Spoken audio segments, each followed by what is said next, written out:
ഈ ഒരു കറി മാത്രം മതിട്ടോ ചോറിലേക്ക്. സാധാരണ ചോറ് കഴിക്കണക്കായും കൂടുതൽ നമ്മൾ ചോറ് കഴിച്ച് പോവേ.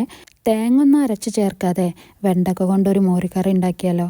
ചട്ടി ചൂടായി വരുമ്പോൾ അതിലേക്ക് വെളിച്ചെണ്ണ ഒഴിച്ചെടുക്കുക. വെളിച്ചെണ്ണ ചൂടായി കഴിഞ്ഞാൽ പിന്നെ അതിലേക്ക് കടുകിടുക. കടുക് പൊട്ടി കഴിഞ്ഞാൽ അതിലേക്ക് ഉണക്കമുളകും വേപ്പിൻ്റെ ഇലയും അതേപോലെ ചെറുതായിട്ട് കട്ട് ചെയ്ത് വെച്ച വെളുത്തുള്ളിയും പച്ചമുളകൊക്കെ കൂടി ഇട്ടെടുക്കുക.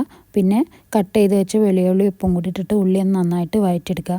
ഉള്ളി വഴന്ന് കഴിഞ്ഞാൽ അതിലേക്ക് മഞ്ഞൾപ്പൊടിയും കുറച്ച് ഉലുവപ്പൊടിയും കൂടി ഇട്ട് കൊടുക്കുക. എന്നിട്ട് അതിൻ്റെ പച്ചമണം മാറുന്ന വരെ ഒന്ന് നന്നായിട്ട് വഴറ്റി കൊടുക്കുക. പിന്നെ കട്ട് ചെയ്ത് വെച്ച വെണ്ടയ്ക്കയും കൂടി ചേർത്ത് കൊടുക്കുക കേട്ടോ. ഈ വെണ്ടക്കൻ്റെ വെളുപ്പ് മാറുന്ന വരെ വെണ്ടക്ക ഒന്ന് കുക്ക് ചെയ്തെടുക്കുക കേട്ടോ.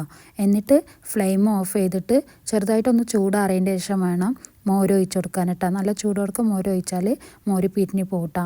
ഇനി ഈ കറി നന്നായിട്ട് മിക്സ് ചെയ്തതിന് ശേഷം നമുക്ക് ഫ്ലെയിം ഒന്ന് ഓൺ ചെയ്യട്ടോ. എന്നിട്ട് ഈ കറി ജസ്റ്റ് ചൂടായതിന് ശേഷം ഈ ഫ്ലെയിം ഓഫ് ചെയ്യുക. കുറച്ച് പശു നെയ്യ് ഒഴിച്ചെടുക്കട്ടോ. അത് ഓപ്ഷനിലാണ്. നെയ്യ് ഒഴിച്ചാൽ നല്ല ടേസ്റ്റ് ആട്ടോ കറി. അപ്പോൾ സിമ്പിളായിട്ടുള്ള വെണ്ടക്ക മോര് കറി ഇവിടെ റെഡി ആയിക്കണേ.